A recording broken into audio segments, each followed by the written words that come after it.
Assalamualaikum warahmatullahi wabarakatuh. Salam Om Swastiastu, Namo Buddhaya, dan salam kebajikan Rahayu. Perkenalkan, nama saya Harisma Yogi Noviana, NIM 253611436. Video laporan ini saya buat untuk memenuhi tugas akhir semester dengan mata kuliah pembelajaran mendalam dan asesmen dasar yang diampu oleh Bapak Dr. Sutrisno MPD. Pada video praktek mengajar, saya mengajar mata pelajaran Pendidikan Pancasila kelas 8 semester genap di SMP Negeri 1 Balong Ponorogo dengan materi wawasan Nusantara dan merawat keutuhan bangsa.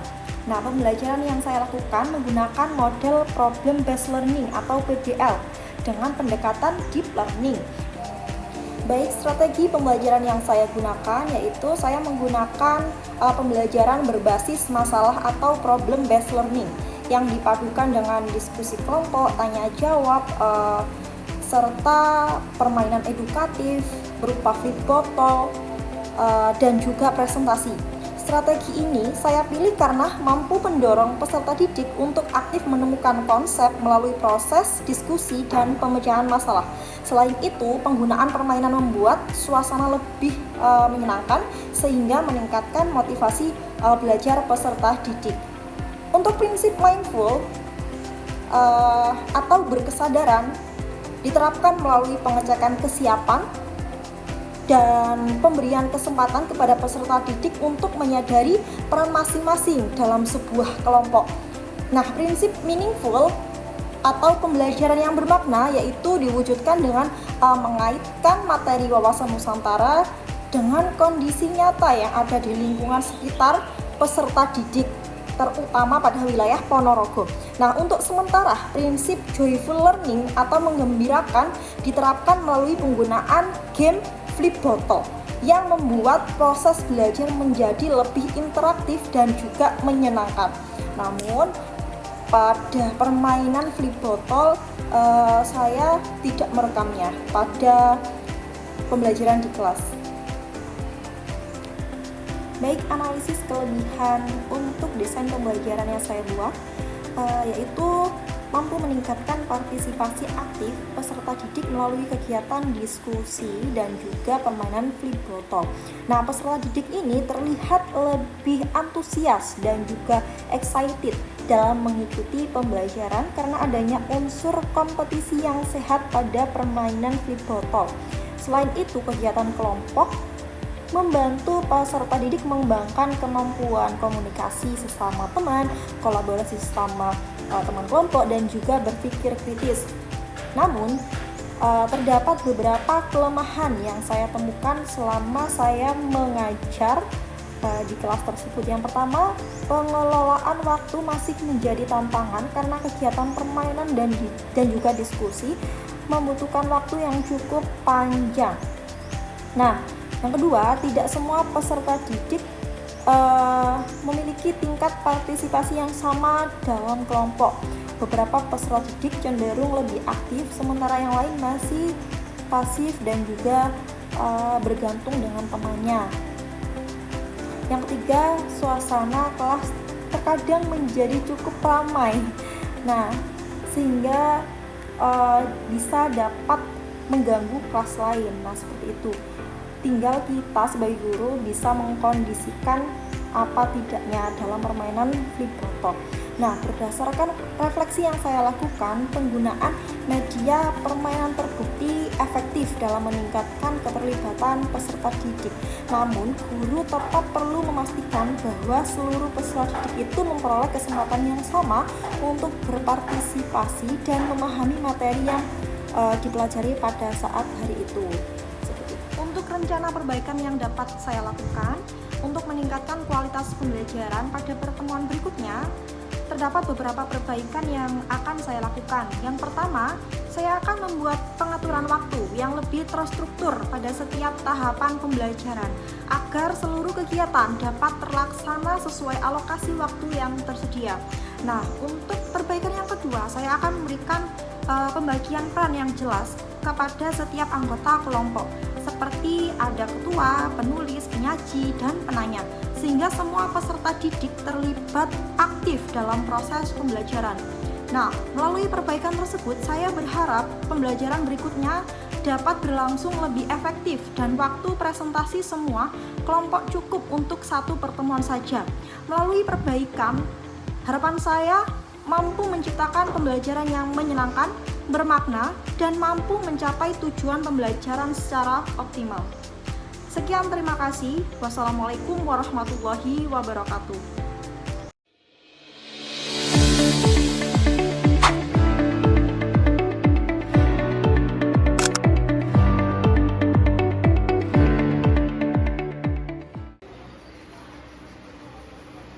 Assalamualaikum warahmatullahi wabarakatuh. Waalaikumsalam warahmatullahi wabarakatuh. Selamat siang anak-anak. Ya, Bagaimana kabarnya hari ini?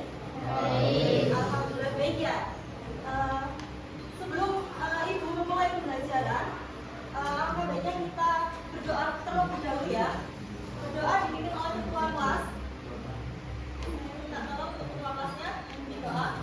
Siap, berdoa mulai. Berdoa selesai. Oke, terima kasih Mbak. Hari ini ada yang tidak masuk? Masuk semua ya? Alhamdulillah masuk semua. Oke, sebelum pembelajaran Ibu mulai, Ibu mau mereview pembelajaran sebelumnya. Ada yang ingat kemarin kita belajar apa? Kemarin kita belajar apa? Unsur demografi, Ekonomi dan sosial budaya sebagai dasar terbentuknya oke, betul. Kemarin kita belajar unsur geografi, ekonomi, sosial budaya sebagai dasar terbentuknya wawasan Nusantara. Hari ini tujuan pembelajaran kita yaitu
oke, tujuan pembelajaran kita hari ini kita akan belajar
Benua apa ya?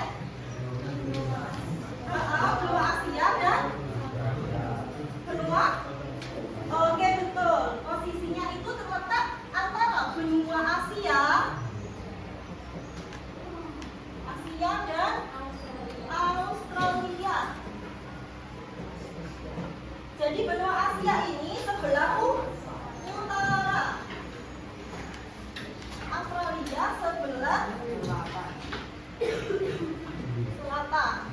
Ini posisi Indonesia. Jadi kalau dari antara samudra, Samudra Pasifik dengan Samudra Pasifik dan India. Oke.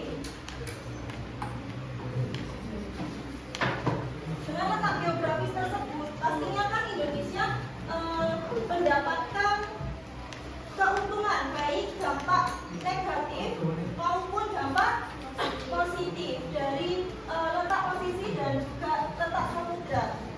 Nah, dampak positifnya itu apa? Dampak positifnya letak geografis Indonesia ini, proses ekspor impor lebih mudah. Jadi karena Indonesia menjadi pusat pelayaran dan juga perdagangan internasional, Indonesia ini menjadi titik persilangan perekonomian negara maju dan berkembang, menyebabkan mudahnya pemasaran produksi di Indonesia. Itu dampak positifnya. Kalau dampak negatifnya berarti kebalikannya berarti kalau tadi mudah terjadinya ekspor impor, berarti kalau dampak negatifnya apa kebalikannya?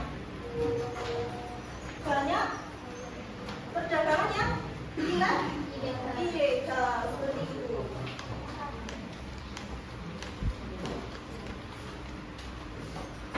Oke, setelah Ibu menyampaikan materi, Ibu akan membentuk kelompok ya.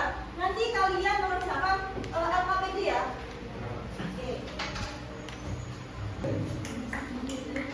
Oke, Ibu bagi kelompok ya. Jadi ini kelompok 1, ini kelompok 2, ini kelompok 3, dan ini kelompok 4. Oke.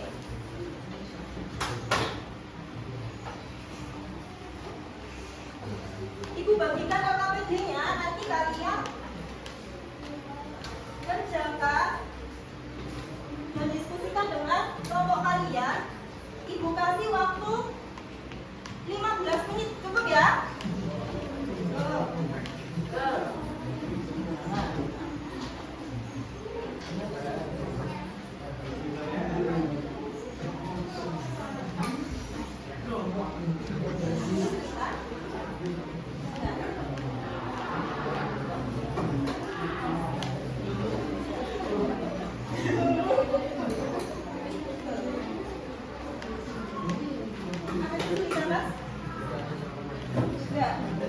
Gampang ya?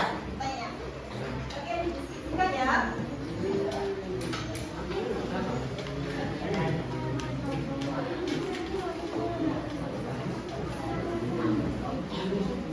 Oke, sudah selesai semuanya? Sudah ya? Setelah kalian menjawab pertanyaan dari Ibu, nanti kalian berkelompok maju ke depan untuk mempresentasikan. Sekarang tanggal berapa?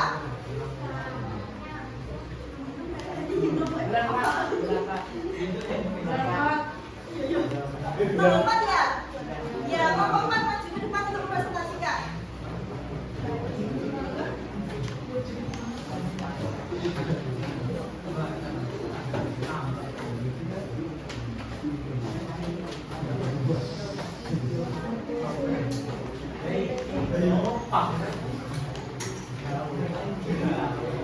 Assalamualaikum warahmatullahi wabarakatuh. Waalaikumsalam warahmatullahi wabarakatuh.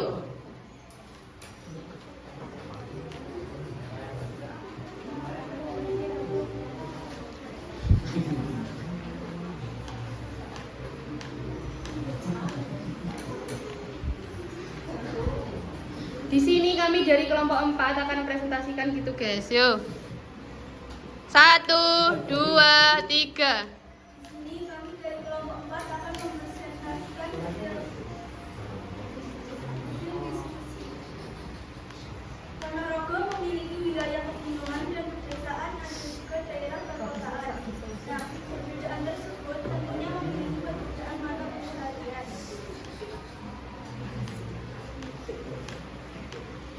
Sangat baik, beberapa mata ini menjadi kekuatan, bukan perbedaan. Seperti itu ya. Lalu nomor 3. Nomor 3. Identitas nasional yang unik, kekayaan inovasi dan kreativitas. Ya. Contohnya seperti apa? Kalau keberagaman sosial budaya, contohnya seperti apa? Reog, ya. Terus, Assalamualaikum warahmatullahi wabarakatuh.